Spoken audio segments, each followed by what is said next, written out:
फॉर्मवर आहात, आपली प्रतिक्रिया काय असणार आहे? आणि असं चर्चेत येत आहे की मेरे अंगणे में तुम्हारा काम आहे, असं चर्चा चालू आहे, त्यावर तुम्ही काय सांगाल? इंदापूरवरनं मोहोळमध्ये येऊन जे ग्रामपंचायतीला स्वतःच्या निवडून येऊ शकत नाही त्यांना अनगरकर पाटलांनी मोहोळमध्ये येऊन त्यावेळेला आमदारकीची उमेदवारी दिली. हा मोहोळ तालुक्याचा सुपुत्र आहे.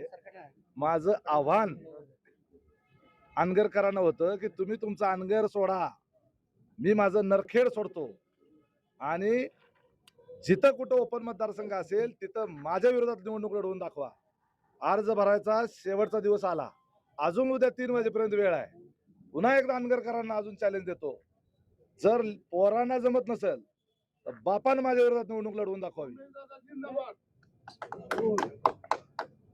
आणि आम्ही आमचा दृष्टिकोन हा स्वतःचं गाव स्वतःचा भाग असा संकुचित न ठेवता व्यापक स्वरूपामध्ये मोहोळ तालुका आणि मोहोळ मतदारसंघ आणि त्या मतदारसंघाच्या एका टोकापासून दुसऱ्या टोकापर्यंतचा प्रत्येक भाग हा विकासाच्या लाभात असला पाहिजे. फक्त स्वतःचं गाव आणि स्वतःचा भाग याच्या पुरता विकास मर्यादित राहिला नाही पाहिजे. आणि याच्या करता म्हणून राजन पाटील हे फक्त अनगरपुरते मर्यादित त्यांनी कामं केलीत मागच्या 40-50 वर्षात. मोहोळ तालुक्याला सगळ्या बाकीच्या वाऱ्यावर सोडलेला आहे आणि हे प्रकर्षानं लोकांच्या समोर यावं म्हणून त्या ठिकाणी मी कुरुल मतदारसंघातून उमेदवारी अर्ज दाखल केलेला आहे. अनगरकर ज्या अर्थी अनगर सोडून कुरुलमध्ये माझ्या विरोधात निवडणूक लढवू शकत नाहीत, त्या अर्थी हे त्यांनी स्वीकारलेलं आहे की मोहोळ तालुक्याचा अनगर भाग सोडला तर बाकीच्या तालुक्याला त्यांनी सावत्रपणाची वागणूक दिली. 40 वर्षामध्ये अनगर सोडून इतर भागात अजिबात कुठलीही विकास कामं केली नाहीत.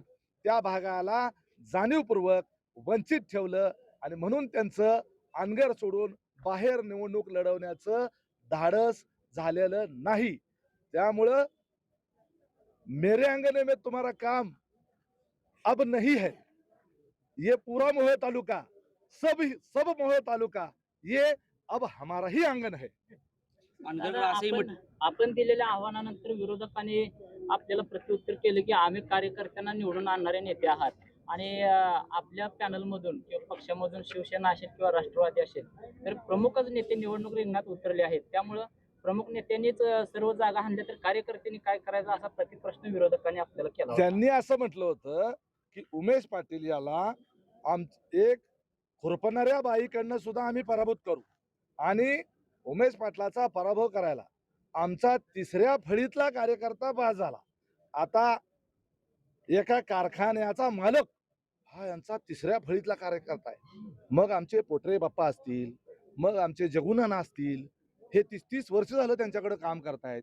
हे कितव्या फळीत आहेत? 25व्या 26व्या का 100व्या?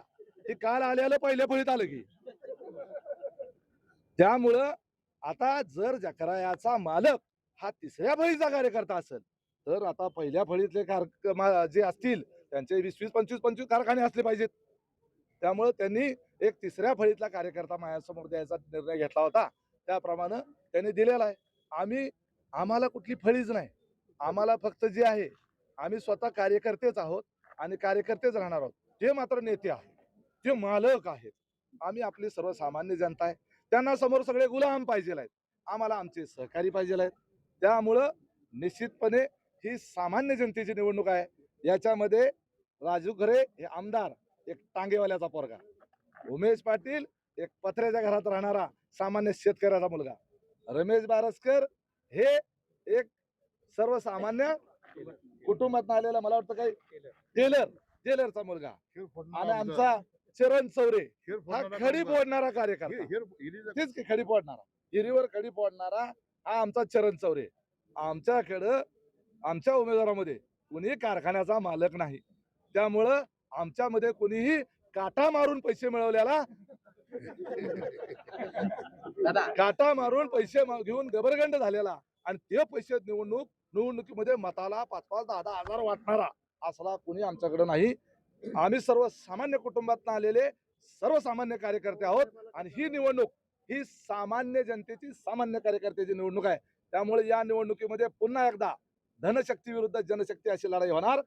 7,000 रुपये पगारावर काम करणारी एक 22 वर्षाची आशिया खंडातली सगळ्यात तरुण नगराध्यक्ष या मोहोळच्या जनतेनं करून दाखवली. तसंच या मोहोळ तालुक्यामधले आमचे सगळे जिल्हा परिषद सदस्य आणि पंचायत समिती सदस्य हे सगळे सामान्य कुटुंबातले आहेत. त्यातला कोण कारखानदार नाही, कोण संस्था चालक नाही, त्यामुळे कुणीच लुटारू नाही, सगळे सेवक आहे. कोरुल मधून जिंकण्याचा विश्वास वाटतो का तुम्हाला? 10,000 मताच्या खाली येणार नाही. 100% जिंकण्याचं सोडून द्या, डिपॉझिटच घालवतो. उमेश पाटील हे विकासाचं राजकारण केलं जात असं म्हटलं जातं. परत एकदा विचारा. उमेश पाटील हे विकासाचं राजकारण करत नाहीत, तर तिकट राजकारण अहो, हे विकासाचंच राजकारण आहे. 50 वर्ष सत्ता तुमच्या ताब्यात, विकास करण्याची जबाबदारी कुणाची होती? 1 वर्षापूर्वी आमदार आमचा आत्ताशी आला. 50 वर्ष तुमच्या ताब्यात सगळी सरकार. तुम्हाला आम्हाला विकासाबद्दल आम्ही तुम्हाला विचारायचं आहे. मोहोळ मधल्या रस्त्याचं काय झालं? मोहोळ मधल्या क्रीडांगणाचं काय झालं? मोहोळ मधल्या म्हणजे मोहोळ तालुक्याच्या मतदारसंघाच्या मोहोळ मधल्या आरोग्य सेवेचं काय झालं? मोहोळ मधल्या दवाखान्याचं काय झालं? मोहोळ मधल्या कृषी विद्यालयाचं काय झालं? मोहोळ मधल्या सगळ्या पानंद रस्त्याचं काय झालं? मोहोळ मधल्या कॅनलच्या रस्त्याचं काय झालं? मोहोळ मधल्या पाणी पुरवठा योजनेचं काय झालं? मोहोळ मधल्या तुमच्या एमएससीबीच्या संदर्भातलं काय झालं? लोकांना वीज वेळेवर मिळत नाही त्याचं काय झालं? लोकांना प्यायला पाणी वेळेवर मिळत नाही त्याचं काय झालं? अजून पाणी पुरवठ्याची योजना झाली नाही त्याचं काय झालं?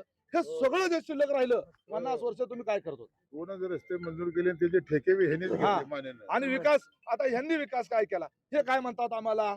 त्यांनी विकास काय केला त्याचं उत्तर द्यावं. अरे 50 वर्ष तुमच्या हातात सत्ता होती, तुम्ही काय केलं? तुम्ही फक्त एकच काम केलं.